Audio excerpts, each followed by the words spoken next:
that it? Now let me call it in. Dispatch, this is car 2-4. We have visual on unit 5-5. Looks abandoned, over. Copy that, over. Mother of Christ! Shit, they're behind us! Forget it, just go! Now, now! Dispatch, this is car 2-4. We are over... Car 2-4, what's going on out there? Dispatch, this is car 2-4. We are... We gotta get back up!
I want to join up with you guys, I swear. I know things.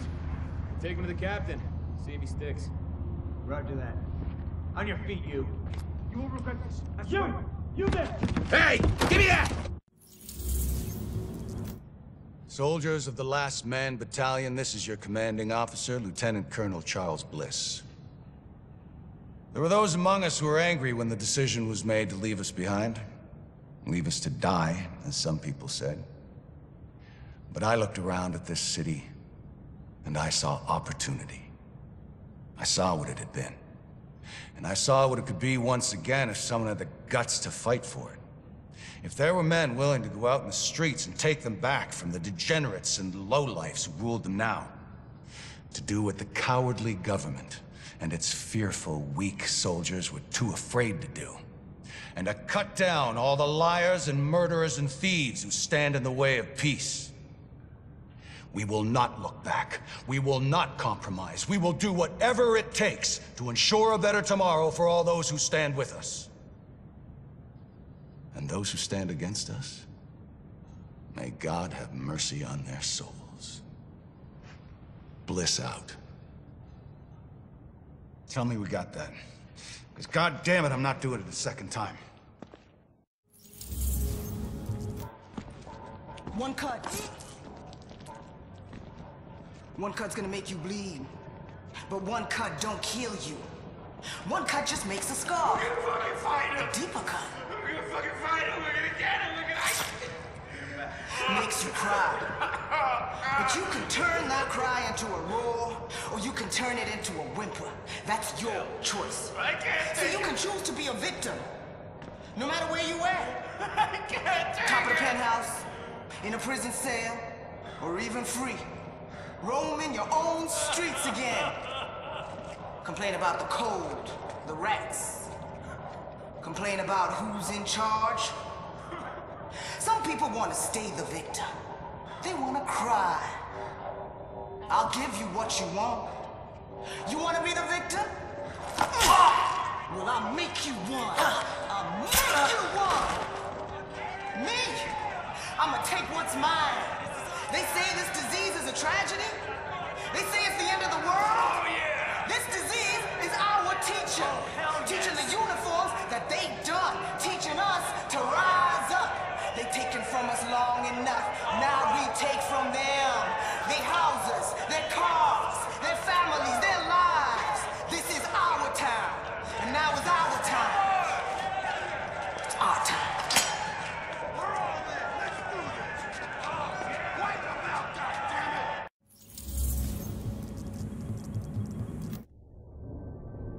Samples of the original green poison pathogen, the ones we recovered off the currency used as a primary transmission vector, let us take a closer look at the virus's basic genome. What I found was clear evidence the bug had been manufactured. There's genetic material there from a half-dozen other pathogens, bolted onto smallpox to make a more efficient killing machine.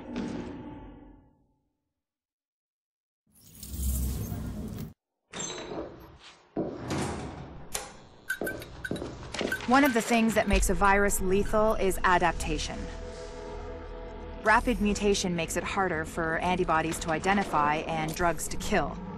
What we're seeing in the samples you pulled from the population at the train yard is the degree of genetic drift green poison is already experiencing, and it's significant, which means it'll be that much harder to find a vaccine.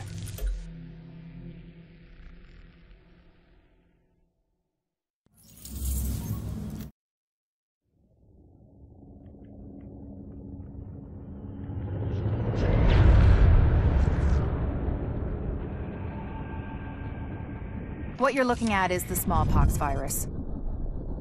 It normally takes 1 to 2 weeks for it to incubate in a host, and it's not contagious while it's doing so. Looking at Amherst's notes, it's clear he wanted to change that, to make green poison infectious while it developed, and to speed up that incubation process to make it spread faster. In English, it's more contagious and it reproduces faster. And that's bad.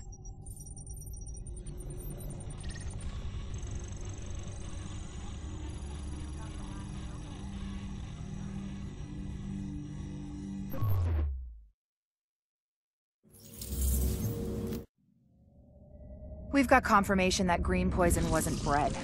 It was coded. Specifically, he picked up on his buddy Chernenko's research about modifying virus genomes in a virtual space, kicked it up a few notches, and fed the result into an industrial protein replicator. What came out the other end was a working virus, one he could keep tweaking to achieve maximum effect. By which I mean, dead people.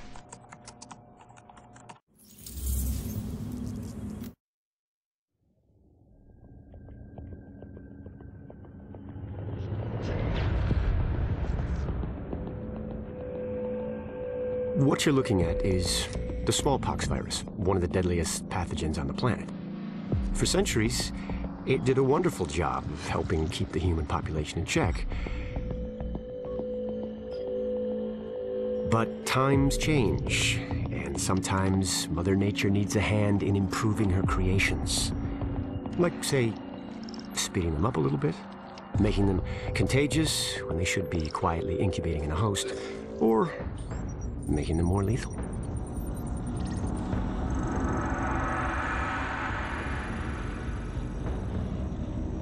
I didn't come up with the approach on my own. My friend Vitaly is one of the pioneers in the field, and the idea has been around for years. Genome as data. You see, once we digitized DNA, we made it infinitely mutable.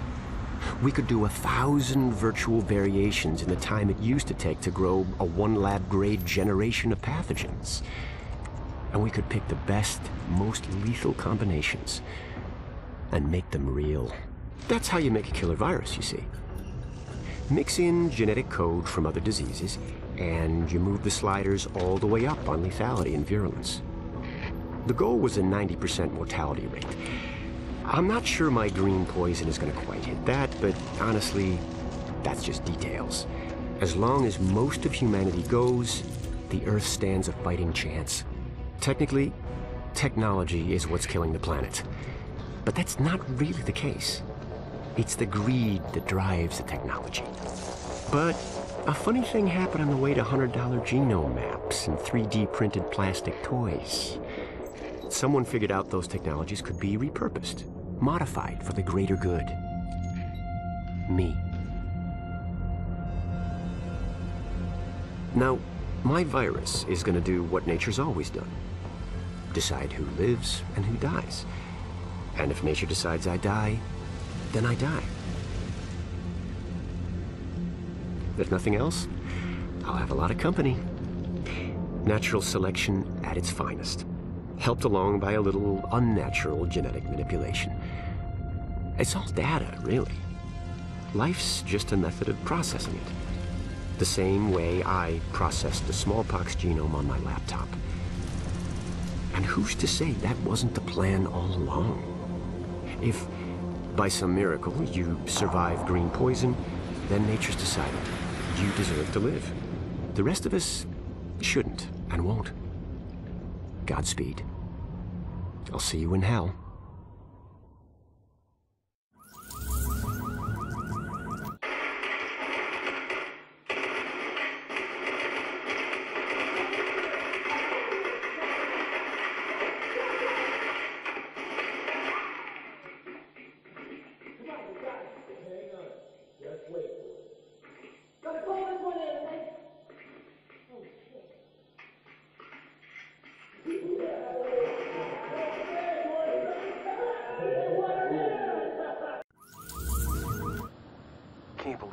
bullshit that went down in the dark zone at the end there. I know.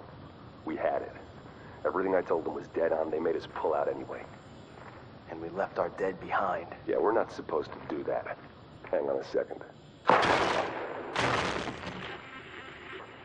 Look, we don't leave people behind. We're here to make sure this city doesn't get left behind. But the people we're working with, they're just fine with leaving all of us behind if it's convenient. Look, I don't agree with every decision that's been made, but I am saying it's time to leave them behind.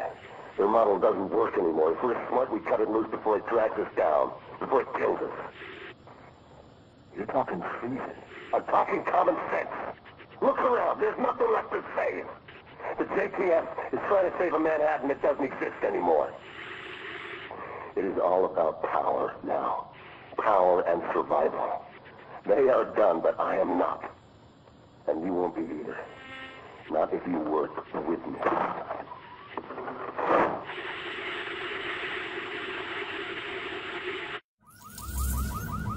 I think we need to modify the terms of our agreement. Why, Colonel? It seems to be working perfectly well so far. You get the support of my people and their gear with field intel you couldn't dream of 6 weeks ago.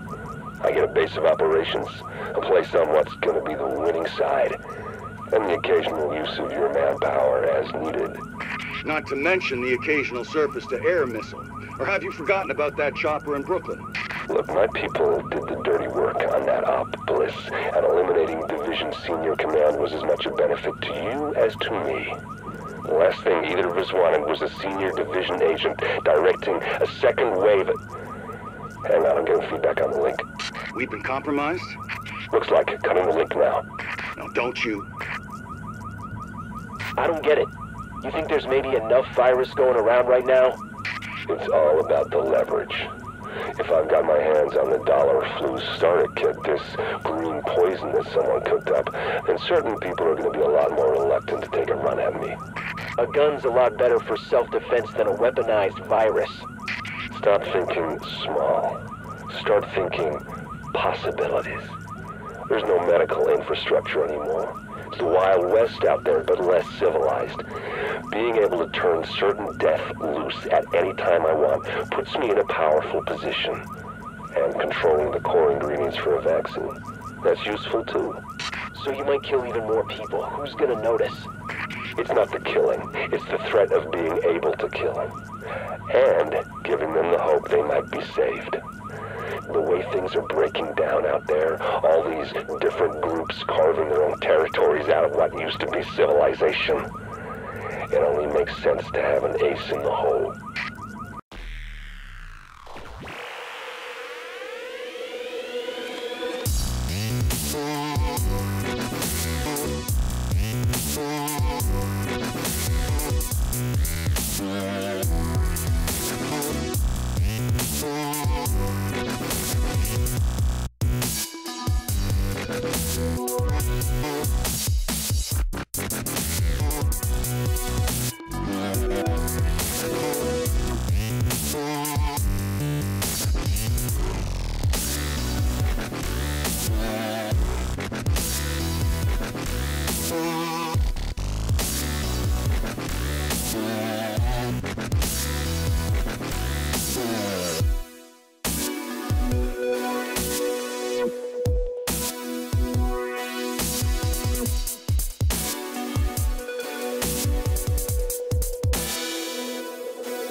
Yeah.